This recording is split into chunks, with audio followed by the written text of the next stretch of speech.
Third Point Theory Part 2. Hello guys, my name is Stones. Welcome to my YouTube channel. If you like my content, please subscribe. So in the last video, I talked about the catching spikes using the third point theory. If you haven't seen the video, please go back and watch that video. Then you come back to this video.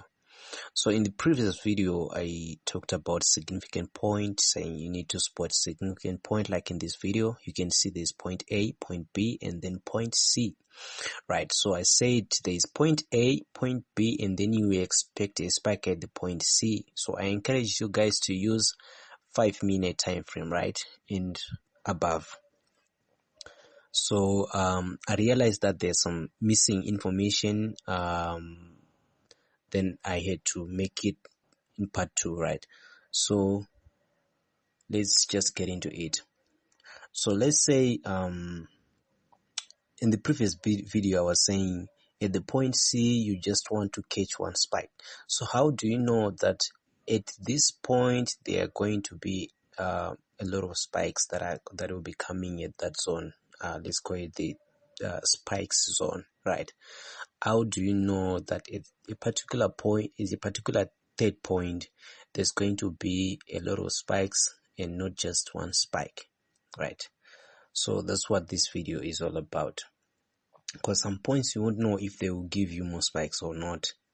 So if a point is going to give you more spikes, then it's a spike zone, right? So how do you know this? Because you see, the thing is, the market is a lot less biased in higher time frames. So you know if a particular point is a spike zone in higher time frames.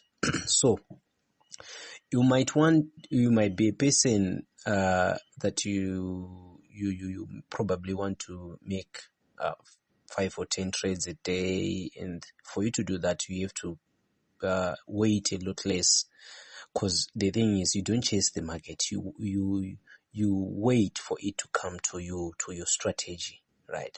So you realize that in the third point theory, in 5 minutes you actually get more significant points in a short time compared to 1 hour, 4 hours time frame, right? So in this video, I'm just going to show you how to use the third point theory to spot these spike zones, right?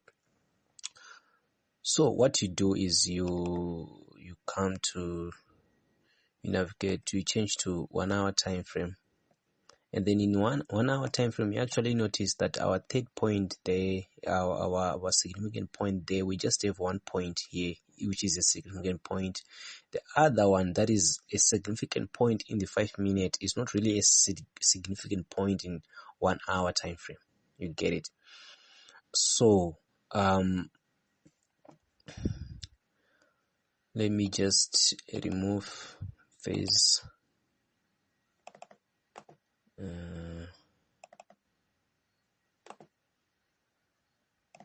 Right, so let's use the third point theory here. The thing is, in high time frames, a single bullish candle, if it's boom, a single bearish candle, if it's crash, in high time frames is a lot of spikes in 1 minute time frame, right?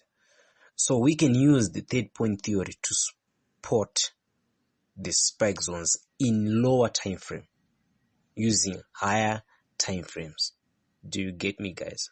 Right, so normally you may need to use 1 hour time frames or 4 hour time frame. So got 1 hour time frame here.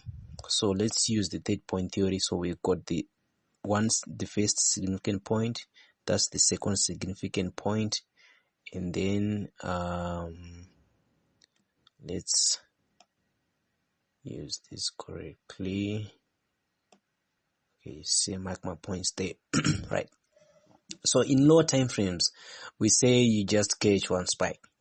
So if it's a higher time frame now, you can actually notice sometimes there is only a bullish candle here. There's a bullish candle here. It's only just one, so it would have been just one spike in probably 15 minutes or 5-minute chart. But we actually know that this is a lot of spikes in 1 minute time frame. So let's check that. Let's just prove if there's spikes there. Let's place our line there. So let's move to 1 minute time frame. I hope I'll be able to see this.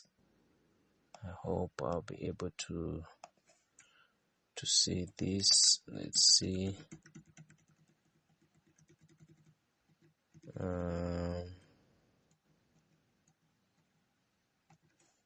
Okay, let's move to 5 minutes too. Right, you can actually notice that point in 5 minutes. So let's zoom. Let's move to 1 minute. Where is it? Right, it's here. Right. So you notice that in higher time frames, this would be our significant point, right? So this whole region here is that single bullish candle. This whole region here is that single bullish candle, right? So when the price reaches that level in a higher time frame, you actually know that at that point there's going to be a lot of spikes from that point. You get this, guys? So it's actually easy to spot now if a particular point in lower time frame there's going to be a lot of spikes.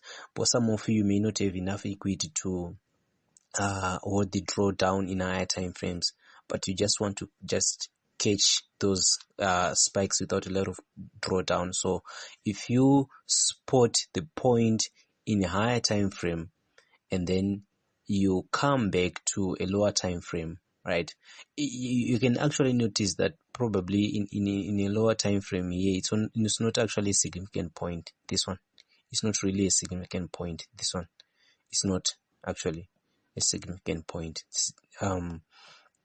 So it's just easy, guys, to use this, because sometimes you may need to open a lot of trades on a position, so it's actually safer. It's the safest way to do it.